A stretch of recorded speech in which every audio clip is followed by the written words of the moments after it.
기적 이야기의 원형이 어떤가? 초기 기적 이야기에는 몇 가지 특징이 있습니다. 첫 번째, 구체적인 삶의 현장이 드러납니다. 그래서 민중의 억눌림, 가난, 패배, 그것으로 인한 생리적 질병 등이 열거됩니다.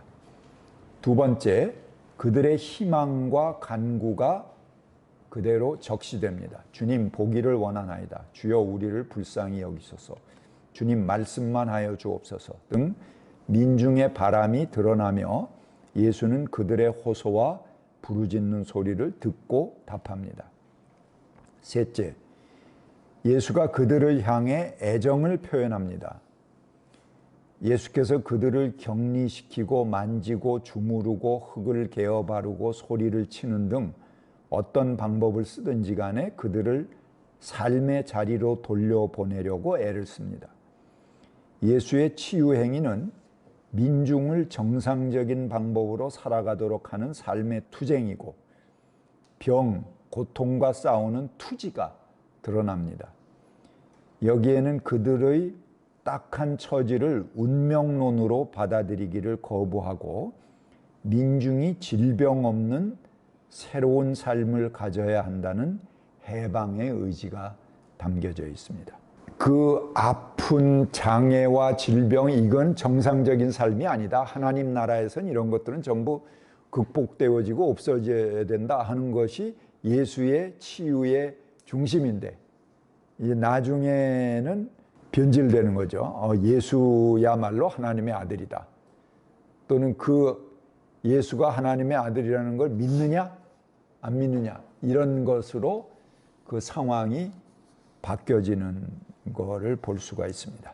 이런 이야기들이 후기에 어떻게 변형되는가 하는 걸 보겠습니다. 복음서 초기 기적 이야기는 후대의 일정한 방향으로 변형됩니다. 그 변형의 방향은 다음과 같습니다. 첫 번째, 환자들이 예수를 부를 때 그리스도론적인 칭호가 부과됩니다. 우리가 살펴봤죠? 이것은 치유 기적의 목적이 예수가 하나님의 아들임을 증명하거나 그의 메시아성을 증거하는 것으로 변형되는 것을 뜻합니다. 초기 기적 이야기가 가졌던 민중에 대한 관심은, 그 애정은 사라져버리고 예수를 신적 존재로 고백하고 섬기며 예수를 찬양하는 것으로 그 이야기의 중심점이 바뀌게 됩니다. 두 번째, 예수에게서 능력이 나옵니다. 예수에게서 어떤 광선이나 실체가 나오듯이 능력이 나옵니다.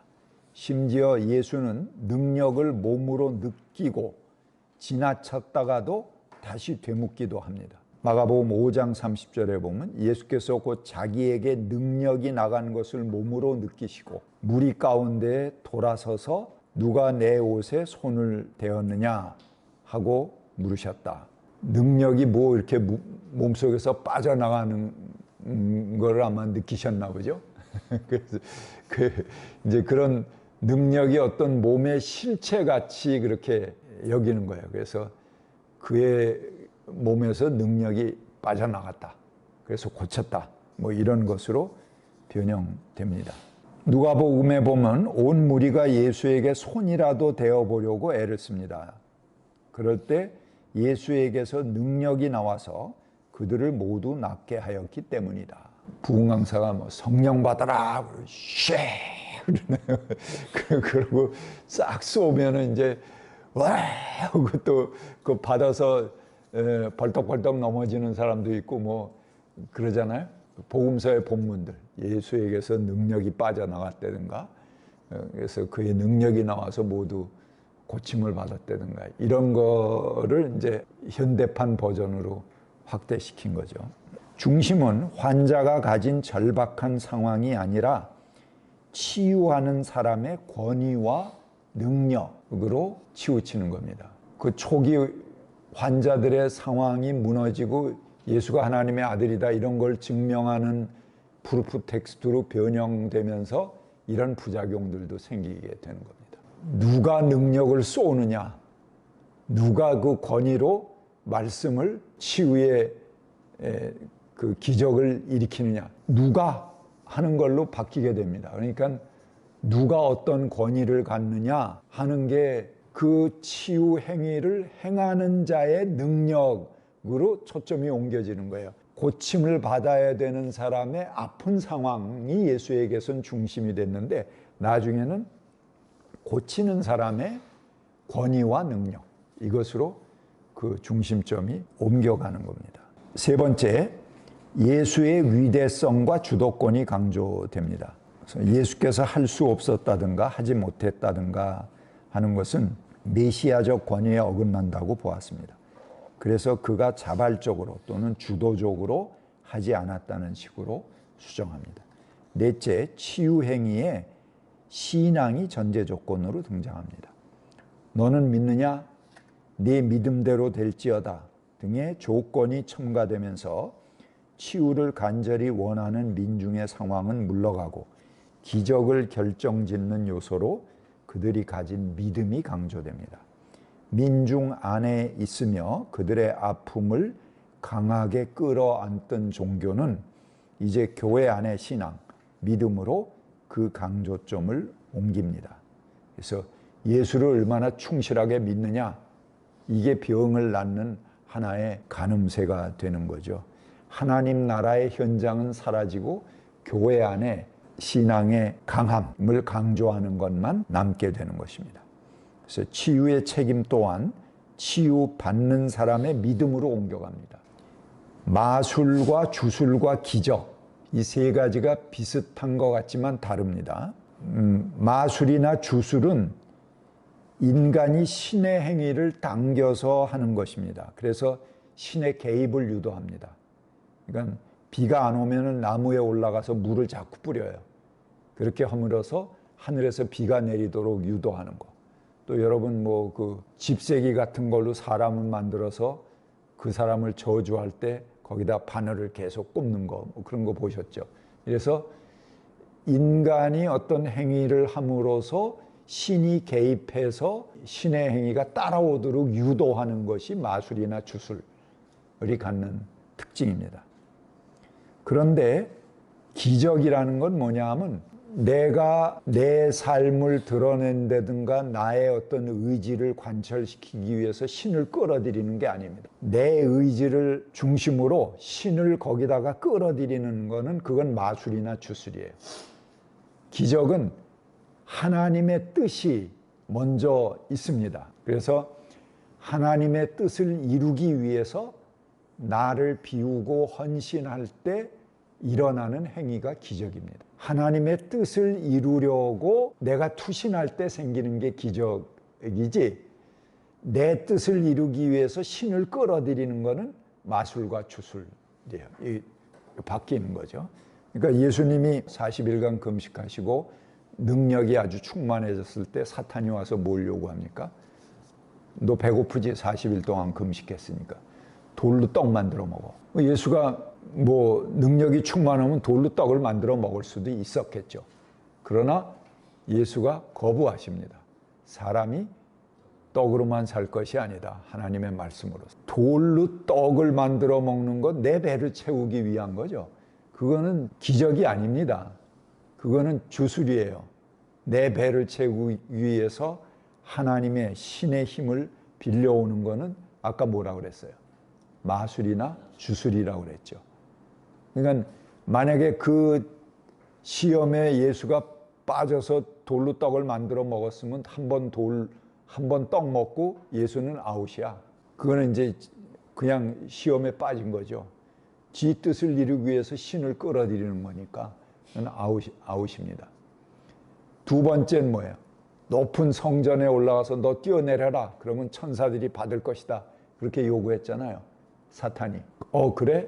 내가 능력이 충만한데 여기서 쫙 뛰면은 천사들이 쫙 받겠지.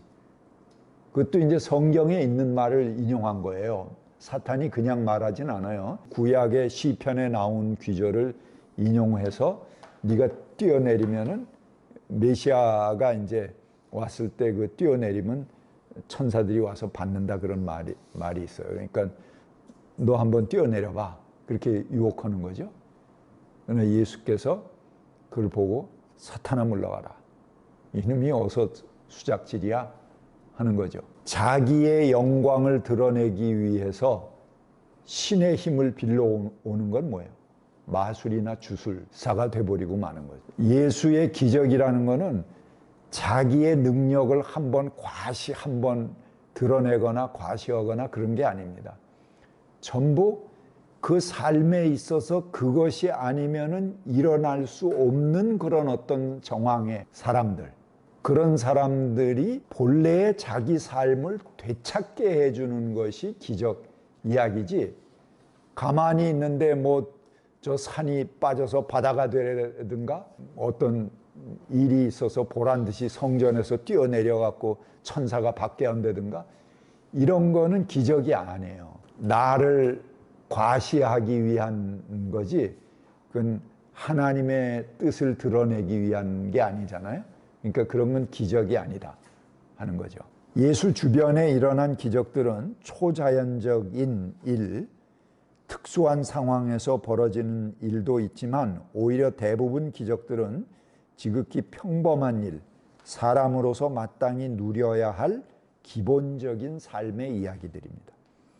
기적이 이루어지더라도 자기 자신의 명성이나 권위를 위해서 행하는 것이라면 단지 마술이나 주술에 불과합니다. 그런 기적은 있어도 그만, 없어도 그만인 한낱 과시용에 불과합니다. 예수께서는 이런 기적을 행하신 게 아닙니다. 예수께서 행한 기적들은 기적이 아니고서는 길이 없는 사람들의 해방의 이야기입니다. 불치병에 걸려서 의료 혜택은커녕 죽을 날만을 기다리는 사람을 본래의 자리, 평범한 삶의 자리로 돌리는 것, 그것이 기적입니다. 그럴 때 기적이 나타나는 거지 괜히 뭐 한번 보여주려고 하는 건 기적이 아니다 하는 거예요. 예수의 기적은 굶주리는 사람을 먹게 하고 마을 밖에 쫓겨나 격리된 사람을 삶의 자리로 돌려놓는 것입니다. 그것은 초자연적이고 요란한 현상이 아니라 일상의 삶을 복원하는 지극히 평범한 일들 가운데 일어납니다. 예수의 기적은 민중의 삶을 질곡에서 벗어나게 하고 하나님을 위해서 그들이 가진 힘을 동력화하는 것입니다. 그래서 자포자기한 그들을 새로운 실천으로 재조직해서 다시 역사 안으로 파송하는 기능을 하는 것이 기적 행위입니다. 우리가 그 5,000명 오병이어의 이야기 많이 하죠. 4,000명을 먹이신 기적도 있고 5,000명을 먹이신 기적도 있는데 그 기적이 일어나기 전에 그 정황을 우리가 살펴봐야 돼요. 마가복음 8장 2절부터 보면 이렇게 얘기하고 있어요. 저 무리가 나와 함께 있은 지가 벌써 사흘이나 되었는데 먹을 것이 없으니 가엾다. 내가 그들을 굶은 채로 집으로 돌려보내면 길에서 쓰러질 것이다. 더구나 그 가운데는 먼 데서 온 사람들도 있다. 이게 오병이어의 기적이 일어날 수밖에 없는 그런 하나의 정황입니다. 괜히 예수님이 여기 뭐 도시락 있으면 모아봐 한번 샥 해갖고 많은 사람 먹이고 12광주리가 그런 걸 보여주려고 한 게 아니에요. 여기 이런 사흘이나 예수 주변에서 말씀을 듣고 있는데 먹지를 못해 이 사람들이. 그러니까 원래 쫓겨난 사람들이야. 그리고 원래 집이 없는 사람들이에요. 그러니까 그 예수의 말씀이 뭐 기가 막히게 좋기도 했겠지. 예수인데. 그렇겠지만 사실은 원래 들판에 있는 사람들이에요. 그냥 거기 계속 쫓겨나 있는 사람. 그러니까 사흘씩이나 얘기하는 예수도 끔찍하지만 그걸 또 갈 데도 없이 거기서 듣고 있는 사람들도 끔찍한 거죠. 그런 상황이기 때문에 예수님께서 저 사람들 먹을 것이 없으니 가엾다 이렇게 느끼시는 거예요. 사흘이나 됐는데 굶은 채로 보내면 쓰러질 테니까 뭐 한번 모아봐라 이렇게 해서 오병이어의 기적이 시작된 것입니다. 이 시대는 표적을 원하지만 예수는 단호히 표적을 거절합니다. 우리는 예수의 기적 행위에 놀라서 주목하지만 오히려 5,000명, 4,000명을 먹이신 이야기들이 가진 절박한 상황에 주목해야 합니다. 민중은 사흘이나 되었는데 먹을 것도 없고 어디 갈 데도 없이 앉아 있습니다. 이런 상황에서 나온 오병이어의 기적은 그 기적이 아니고는 달리 방법이 없는 것입니다. 예수 아니라도 누군가 기적을 일으켜야만 하는 상황입니다. 이는 예수의 기적이 자기 힘을 과시하거나 한번 보여주기식의 능력 자랑과는 무관함을 보여줍니다. 기적은 사람이 살아가는데 꼭 필요한 것이 결핍될 때 일어나는 것입니다. 그들이 가만히 앉아서 기적만을 기다린 것이 아닙니다. 살아가기 위하여 사람이 할 수 있는 모든 일을 다 모색하는 가운데 기적은 도적처럼 찾아오는 것입니다. 기적의 초점은 하나님 나라입니다. 하나님 나라는 우리의 인간다움이 실현되는 곳입니다. 모든 사람이 고통에서 벗어나 다시는 아프지 않고 병들지 않고 모두의 눈에서 눈물을 씻겨주는 나라, 그것이 이루어지는 것이 기적입니다. 그것 밖에서 누가 던져주는 나라가 아니라 우리의 노력과 기도 속에서 점점 현실로 다가서는, 그래서 지금은 존재도 보이지 않아요. 겨자씨 같고 누룩과 같고 눈에 띄지 않지만 결국은 온갖 새들이 깃들고 서말떡을 전체적으로 부풀러 오르게 하는 그런 누룩과 같이 발전하는 그런 나라가 하나님의 나라다 하는 것입니다. 몸의 질병에 대해서 살펴보겠습니다. 사회적으로 가난하고 억눌린 사람은 그 억압의 고통이 몸으로 나타납니다. 제가 영등포 쪽방에서 그 성탄 예배를 드린 적이 있어요. 우리가 이제 그런 성탄절이 되면은 그런 소외된 지역을 찾아가서 그때 기독교에서 이제 밥차를 운영합니다. 그래서 공짜로 이제 밥을 전부 나눠주고 그 지역 주민들을 초청을 해서 이제 그 성탄절 잔치를 하고 예배도 성탄 예배도 드리는데, 그 성탄 예배를 드리는 과정에서 밖에서 온 교인들하고 그 영등포 쪽방촌 사람들하고 섞여 있죠. 근데 쫙 보면 벌써 저 누가 영등포 쪽방촌 사람이고 누가 밖에서 온 교인이다 하는 걸 쫙 알 수 있어요. 뭐 저만 알 수 있는 게 아니고 누구든지 보면은 구별해서 알 수 있을 겁니다. 더군다나 일어나서 밥차까지 걸어가는 걸음걸이를 보면은 더 분명히 알 수 있습니다. 밖에서 온 사람들은 빤듯하게 걷습니다. 근데 쪽방촌 사람들은 뭔가 걸음걸이가 불안해요. 그리고 몸이 한쪽이 기울어져 있어요. 그리고 아무튼 편치 않습니다. 그 사람의 몸이, 그 사람의 살아온 그런 과정, 그 사람의 몸이 똑바로 걷지 못한다는 어떤 질병 상태에 있다는 것을 그대로 몇 걸음 뛰는 순간에 그 사람이 살아왔던 모든 삶의 과정을 다 폭로하고 보여주는 겁니다. 그게 우리 몸의 질병이고 우리 몸에 가지고 있는 흔적이기도 합니다. 인류학자 메리 더글라스는 몸의 사회의 상호작용을 누누이 강조합니다. 인간의 몸은 척 보면은 그 사람의 사회적 계층과 살아온 이력과 모든 삶의 정도를 쫙 보여준다는 거예요. 그래서 인간의 몸에 기초한 상징들은 다양한 사회적 경험들을 표현하기 위해서 사용된다. 몸은 경계선으로 둘러진 모든 체제를 나타내 보일 수 있는 모델이다. 몸의 경계선들은 위협을 당하거나 불확실한 여러 경계선들을 나타내 보여줄 수 있다. 몸은 하나의 복합적인 조직체이다. 몸의 각 부분들이 담당하는 기능과 또 그것들 사이의 관계는 다른 복합적인 조직체들에 대한 상징의 원천을 제공해 준다. 우리가 몸속에서 사회의 상징을 볼 수 있다. 그리고 사회 조직체는 인간의 몸 안에 축소된다. 인간의 몸은 재구성된 사회이다. 그 안에는 그 사회가 가지고 있는 위험과 강점들이 나타난다. 인간의 몸은 우리 모두에게 있어서 공통적이다. 우리의 사회적인 조건만이 차이가 있다. 인간의 몸에 기초한 상징들은 다양한 사회적인 경험들을 표현하기 위해 사용된다. 그러니까 그 사회적 경험과 조건과 그 사람의 스테이터스, 사회적 계층, 뭐 이런 모든 것들이 몸에 그대로 드러나 보여준다는 거죠. 보여진다는 거죠. 그래서 크로사는 몸을 정치적 몸이라고 부릅니다. 대우주가 우리가 사는 사회라면 몸은 소우주입니다. 그래서 그 몸은 우리들 각자가 자기 방식대로 역사적 예수를 이해하는 배경이 된다는 것이죠. 치료와 치유. 그 예수님이 나병 환자를 고치신 이야기가 있습니다. 나병 환자가 10명이 있어요. 이게 쫓겨났으니까 저희들끼리 뭉쳐 다니는 거죠. 예수님이 불쌍하게 보시고 그들을 너희들 가서 제사장에게 가서 몸을 보여라.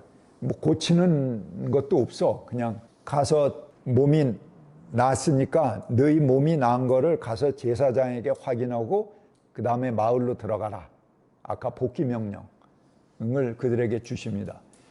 아마 그 10명이 다 믿음이 굉장히 좋은 사람이야. 아니, 저 뭐 고치지도 않고 손도 하나 안 대고 말이야. 뭐 가서 나은 거를 제사장에게 보여주라니. 내가 지금 그냥 그대로인데 뭘 보이라는 거야. 그 투덜거리면서 갔다면 병이 안 낫겠지. 이 사람들이 믿음을 가지고 제사장에게 자기 나은 몸을 보여주러 가는 동안 나아버렸어, 전부. 그랬는데 야, 이게 웬 떡이냐 그러고 가서 제사장에게 보이고 마을로 들어갔겠죠. 가정으로 복귀가 됐겠지. 그런데 한 사람만 예수에게 와서 예수님 고맙습니다 하고 인사를 해요. 너희 다 났을 텐데 왜 너만 혼자 왔냐? 예수님이 물어. 고맙다고 와서 이야기한 사람이 누구예요? 사마리아 사람이었다. 그렇게 얘기되잖아요. 그러니까 사마리아 사람 뭐예요? 그 당시 유대인들은 사람 취급 안 하던 사람이에요.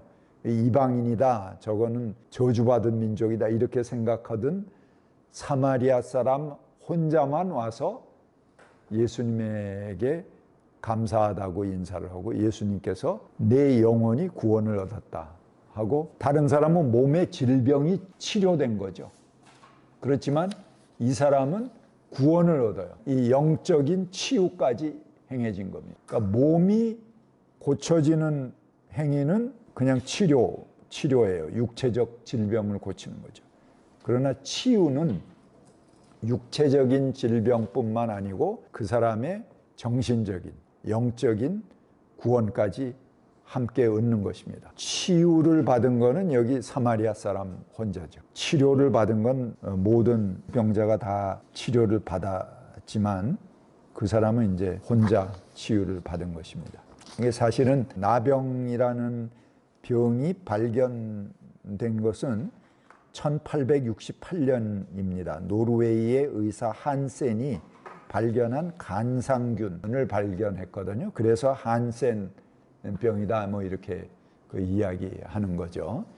그 전에는 굉장히 범위가 넓습니다. 몸에 생기는 피부병 전체를 나병이라고 생각을 했어요. 그리고 심지어는 레위기 같은 데 보면은 집에 생기는 끼는 곰팡이, 그것도 집이 나병 걸렸다 이렇게 보는 거예요. 이 나병이 굉장히 확대된 거죠. 그 피부병 하나 생겨도 그 쫓겨나는 거예요. 그 사람은 그냥 고칠 수 있는 건데 사실은 나병도 아니고 옮기는 것도 아닌데 또 나병 환자도 다 옮기는 게 아닙니다. 그 또 옮기는 게 있고 옮기지 않는 그런 나병도 있다고 그래요. 그런데 그 전부 통틀어서 피부에 뭐 가려움증이 생기거나 병이 생기면 전부 나병 환자로 생각하고 내쫓는 겁니다. 근데 그 나병 환자들은 밖에 나가야 돼요. 밖에 쫓겨나야 되고 저희들끼리 있어야 되고 멀쩡한 사람이 그 근처에 오면은 거기서 우리는 부정하다 그러고 그 사람이 오지 못하도록 그렇게 소리를 쳐야 됩니다. 레위기 13장 45절에 이제 그런 귀절이 나옵니다. 그래서 진 밖에 따로 살아야 되는 거예요.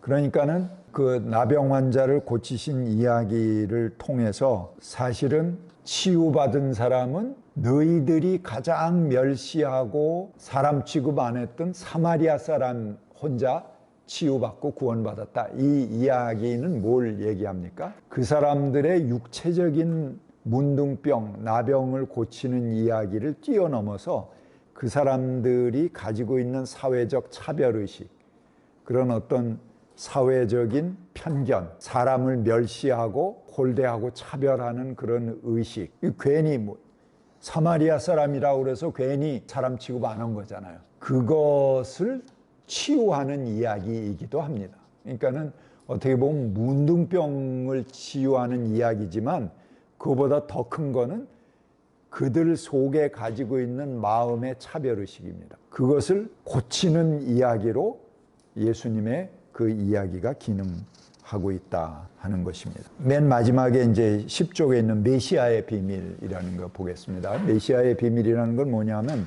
예수님이 기적 행위를 하시면서 기적 행위 끝에 꼭 너희가 아무한테도 얘기하지 마, 그런 말을 덧붙여요. 귀절들을 쭉 적어놨습니다.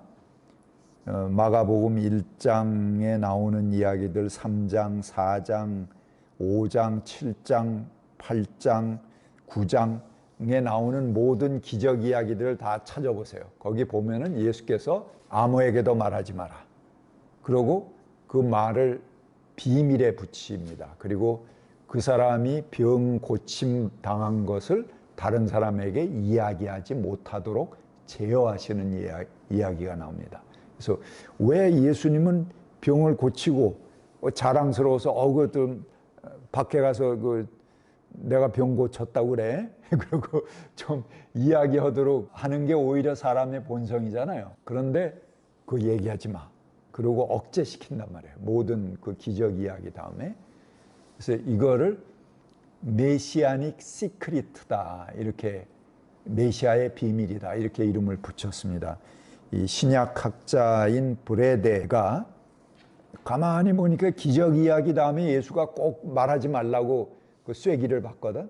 그래서 이게 뭐냐, 그걸 연구했어요. 메시아닉 시크릿이다. 메시아라는 것을 아무에게도 드러내지 마라 하고 비밀에 붙이는 이야기가 나옵니다. 브레데는 그것을 어떻게 해석했냐 하면, 교회는 예수를 이미 메시아로 고백하고 있어. 그런데 그 당시에 예수와 함께 했던 기억을 가진 그런 사람들이 있어. 갈릴리에서부터 함께 살았던 사람이 있고, 그런 사람들은 예수를 빤히 알 거 아니에요. 저건 요셉의 아들이네, 저 마리아의 아들이네, 저 아무개에 있던 저거 목수, 다 알잖아요.